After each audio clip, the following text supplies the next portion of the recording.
அச்சாரம் டிவி நேயர்களுக்கு வணக்கம். நாம் இன்னைக்கு திரை விமர்சனத்தில் இயக்குனர் எஸ்.ஏ. சந்திரசேகரன் நடிப்பில் வெளிவந்திருக்கின்ற கூரன் திரைப்படத்தின் திரை விமர்சனத்தை பற்றி தான் பார்க்க போகிறோம்.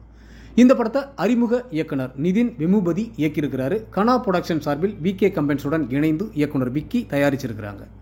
இயக்குனர் எஸ்.ஏ. சந்திரசேகருடன் இணைந்து ஒய்ஜி மகேந்திரன், சரவண சுப்பையா, சத்யன், பாலாஜி சக்திவேல், ஜார்ஜ் மரியான், கவிதா பாரதி, இந்திரஜா, ரோபோ சங்கர் மற்றும் பல நட்சத்திரங்கள் நடிச்சிருக்கிறாங்க. கூரன் என்றால் அறிவு கூர்மையானவன் என்கின்ற பொருள் படம். இந்த படம் ஒரு நாயை மையமாக வைத்து உருவாகியுள்ளது. அந்த நாயின் அறிவு கூர்மையை குறிப்பிடும் வகையில் தான் இந்த பெயர் வைக்கப்பட்டுள்ளது. இந்த படத்தோட கதை என்னன்னு பார்த்தீங்கன்னா, ஓய்வு பெற்ற நீதிபதியான ஒய்ஜி மகேந்திரன் தனது வாழ்க்கை அனுபவங்களை ஒரு நேர்காணலில் கூறுவதாக படம் தொடங்குகின்றது. அவர் தீர்ப்பு கூறிய வழக்குகளில் முக்கியமான மறக்க முடியாதது எது என்கின்ற போது அவர் ஒரு வழக்கை குறிப்பிட்டு சொல்கின்றார். அது ஒரு தாய் தனது குழந்தையை சில ஆணவக்காரர்களின் வாகனத்தால் அடித்து கொல்லப்பட்டதற்கு நீதி கட்ட பயணம் என்கின்றார். தாய் என்றதும் நேர்காணல் செய்பவர் மனிதரின் கதை என்று ஒரு பெண்மணியை நினைத்துக் கொள்கின்றார். அவரது பார்வையில் ஒரு பெண் காவல் நிலையம் வருவதாக காட்சி வருகின்றது. ஆனால் பிறகு அது ஜான்சி என்ற பெயர் கொண்ட ஒரு நாய் என்று பார்வையாளர்களுக்கு புரியும்படி கதை செல்கின்றது. கொடைக்கானலில் ஜான்சி என்கின்ற நாய் தனது குட்டியுடன் சாலையில் சென்று கொண்டிருந்த போது தன் கண் எதிரே ஒரு குடிகார கும்பல் காரை ஏற்றி கொன்றுவிட்டு பறந்து செல்கின்றனர். அந்த தாய் நாய் குறைத்து கொண்டே காரை துரத்தி செல்கின்றது. தனக்கான நீதி கேட்டு காவல் நிலையம் செல்கின்றது. அங்கே அது துரத்தி அடிக்கப்படுகின்றது.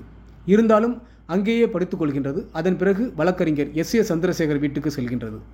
காவலாளி அங்கேயும் அதை விரட்டி அடிக்கவே மீண்டும் மீண்டும் வந்து பார்க்கின்றது. அதை கவனித்த எஸ்.ஏ. சந்திரசேகர் அது ஏதோ சொல்ல விரும்புகிறது என்று அதன் உணர்வுகளை கவனிக்கின்றார். அது வாயிலா ஜீவன் என்றாலும் அது தனது கதையை அவர் உணரும்படி செய்கின்றது. அதை தொடர்ந்து சென்று குட்டியை இழந்த அதன் கோபத்தையும் சோகத்தையும் எஸ்.ஏ. சந்திரசேகர் புரிந்து கொள்கின்றார். தர்மராஜ் என்கின்ற புகழ்பெற்ற வழக்கறிஞராக இருக்கும் எஸ்.ஏ. சந்திரசேகர் அந்த நாய்க்காக வாதாட வருகின்றார். பல்லாண்டுகளாக நீதிமன்றத்தில் வாதாடாமல் இருந்தவர் அந்த நாய்க்காக களத்தில் இறங்குகின்றார். அதன் கண்ணீருக்கு நியாயம் கிடைக்க செய்வதாக அந்த நாயிடம் உறுதியளிக்கின்றார். அதன் குட்டியை இரக்கமில்லாமல் கொன்ற குற்றவாளிகளை கண்டுபிடிக்க அந்த வழக்கை எடுத்துக்கொள்கின்றார். அவர்களை கண்டுபிடிப்பதற்கும் அதை நீதிமன்றத்தில் நிரூபிப்பதற்கும் அவர் போராடுகின்றார். இறுதியில் வாயிலா ஜீவனின் குரலுக்கு நீதி கிடைத்ததா, அதற்கு அவர் என்ன செய்கின்றார் என்கின்ற போராட்டத்தின் பயணம்தான் இந்த படத்தின் மீத கதை. திரைப்படங்களில் விலங்குகளை மையப்படுத்தி ஏராளமான கதைகள் வந்துள்ளன. பெரும்பாலும் மனித உணர்வுகளை புரிந்து கொண்டு விலங்குகள் செயல்படுவது போல் தான் இருக்கும். ஆனால் இதில் அந்த நாயின் உணர்வுகளை புரிந்து கொண்டு மனிதர்கள் செயல்படுவதாக காட்சிகள் அமைந்துள்ளது. எனவே இதனை வித்தியாசமான கதையாக உணரலாம். படத்தின் கதை தொடங்கி செல்ல செல்ல ஒரு நாயின் உணர்வுகளை பார்வையாளர்களிடம் சென்று எப்படி சேர்ப்பார்கள் என்ற ஒரு கேள்வி நமக்குள் எழுந்தது. ஆனால் போக போக அடுத்தடுத்த காட்சிகளில் அதற்குரிய பதில் கிடைத்து விடுகின்றது. காட்சிகள் நகர நகர அந்த நாயுடன் நாமும் பயணம் செய்ய ஆரம்பித்து விடுகின்றோம். அந்த நாய் ஏன் இவ்வளவு அறிவாக இருக்கின்றது என்று யோசித்து பார்க்கும்போது அதற்கு ஒரு முன்கதை விரிகின்றது. சில ஆண்டுகளுக்கு முன்பு பைரவா என்கின்ற பெயரில் தீவிரமான துப்பு துலங்கும் நாயாக அது இருந்திருக்கின்றது. குற்றவாளிகளை மோப்பம் பிடித்து கண்டுபிடிப்பதில் புத்திசாலியாக இருந்தாலும் அங்கேயும் அதன் வாழ்க்கையில் வாழ்வா சாவா போராட்டத்தில் இருக்கின்றது. அதை அரவணைத்து வளர்க்கும் சரவண சுப்பையா அதன் உயிருக்கு அச்சுறுத்தல் இருப்பதால் அதை காப்பாற்றுவதற்காக எங்கேயாவது சென்று பிழைத்துக்கொள் என்று காட்டுக்குள் துரத்தி விடுகின்றார். அப்படி தப்பி வந்த நாய் கொடைக்கானலுக்கு வருகின்றது என்று ஃப்ளாஷ்பேக் முடிகின்றது. அப்படி சென்றுதான் கொடைக்கானல் காவல் நிலையத்தில் இறந்த தனது குட்டிக்காக அந்த நாய் முறையிடுகின்றது. படத்தின் முதல் பாதி சற்றே மிதமான வேகத்தில் பயணிக்கிறது என்றாலும் இரண்டாம் பாதியில் அந்த வழக்கு நீதிமன்றத்திற்கு அணுகும்போது கதையின் சூடுபிடிக்கின்றது. அதன் பிறகு பரபரவென்று படம் நகர்கின்றது. கூரன் படத்தில் வழக்கறிஞர் தர்மராஜ் என்கின்ற பாத்திரத்தில் எஸ்.ஏ. சந்திரசேகர் நடித்துள்ளார். நடிகராக அவர் தோன்றிய படங்களில் இதை குறிப்பிடத்தக்க பாத்திரம் என்று கூறலாம்.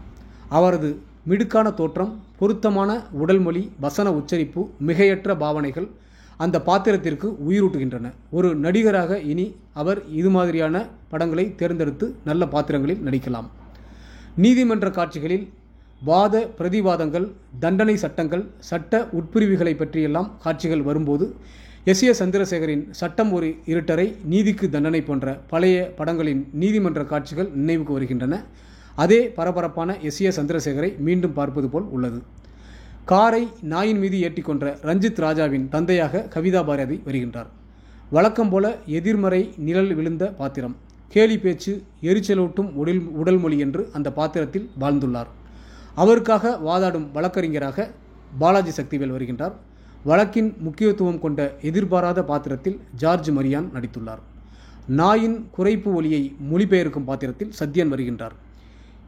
எஸ் ஏ சந்திரசேகருடன் குருவே குருவே என்று கூடவே இருக்கும் பெண்ணாக இந்திரஜா மற்றும் ரோபோ சங்கர் நடித்துள்ளனர். நகைச்சுவை இல்லாத குறையை அவரது பேச்சாலும் தோற்றத்தாலும் ஈடு செய்ய முடிகின்றது. இப்படி நடிப்பு கலைஞர்கள் அனைவருமே தங்கள் பணியை குறைவில்லாமல் செய்திருக்கின்றார்கள். இந்த படத்தில் கவர்ச்சி காட்சிகள், குத்தாட்டம், மலிவான நகைச்சுவை, சண்டை காட்சிகள், வெட்டு குத்து, ரத்தம் போன்ற எதுவும் இல்லாமல் இருப்பது பெரிய ஆறுதலாக இருக்கின்றது.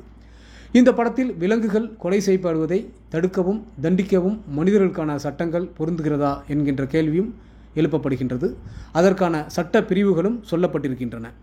அதன்படி விலங்குகளுக்கு எதிரான வன்கொடுமை சார்ந்த பிரிவு 428 மற்றும் 429 படி குற்றவாளிகளுக்கு தீர்ப்பு வழங்கப்படுவதாக படத்தில் கூறப்பட்டுள்ளது. நீதிமன்றங்கள் கண்ணால் கண்ட சாட்சியை மட்டுமே ஏற்றுக்கொள்கின்றனவா? நீதி விசாரணையின் போது உணர்வுகளுக்கான இடம் இல்லையா என்ற கேள்வி எழுப்பப்பட்டு அதற்கு ஆதாரமாக உரிய பதில் சொல்லப்பட்டிருக்கின்றது. படத்தில் பேசப்படும் சட்ட நுணுக்கங்களை எல்லாம் பார்க்கும்போது எஸ் ஏ சந்திரசேகரின் பங்களிப்பு உணர முடிகின்றது. படத்தில் ஜார்ஜ் மரியான் பாத்திரம் மூலம் ESP எனப்படும் எக்ஸ்ட்ரா சென்சரி பெர்செப்ஷன் பற்றியும், அதாவது ஐம்புலன்களையும் தாண்டி அறிவையும் ஆறாவது உணர்வையும் பற்றி, அதனால் செவிவழியே கேட்கும் குரல்களை வைத்து படிமங்களை வரையும் திறமை பற்றியும் பேசப்படுகின்றது. இது கதையின் திருப்புமுனையாக எப்படி அமைகிறது என்பதற்கு இந்த காட்சிகளே உதாரணம். கொடைக்கானல் மலைப்பிரதேசம் என்கின்ற பின்புலம் பசுமையும் நீளமும் கலந்து காட்சிப்படுத்தலுக்கு ஏற்றதாக அமைந்துள்ள காட்சிகள் கண்களுக்கு குளிர்ச்சியாக உள்ளது. மார்ட்டின் தன்ராஜ் செய்துள்ள ஒளிப்பதிவில் குறைவொன்றும் இல்லை.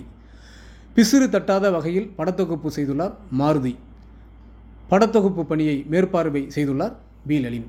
ஒரு நாய் பற்றிய கதையாக இருந்தாலும் அதன் உணர்வுகளை வெளிப்படுத்தும் வகையில் நன்றாகவே பின்னணி இசையை செய்துள்ளார் சித்தார்த் விபின். அது மட்டுமல்லாமல் இனிமையான பாடல்களும் உண்டு. படத்தின் கதையை போக்குக்கு தடையில்லாமல் இருக்கும் என்று சுருக்கமாக ஒலிக்கின்றது. மொத்தத்தில் விலங்குகளும் மனிதர்களை போன்றவைதான். அவற்றுக்கும் இந்த உலகில் வாழ்விற்கு உரிமை உண்டு. தான் வாழ்வதற்காக மனிதன் அதை அழிக்கக்கூடாது, துன்புறுத்தக்கூடாது என்கின்ற கருத்தை நாகரிகமாக கூறியிருக்கிறார்கள். இந்த வகையில் கூரன் நல்ல கருத்தாளமிக்க தரமான படம் எனலாம். இன்றைய சூழலில் குடும்பத்துடன் பார்க்கும் வகையில் வந்திருக்கும் அரிதான படம் என்றே கூறலாம். ஒட்டுமொத்த படக்குழுவினருக்கும் அச்சாரம் டிவி சார்பாக வாழ்த்துக்கள்.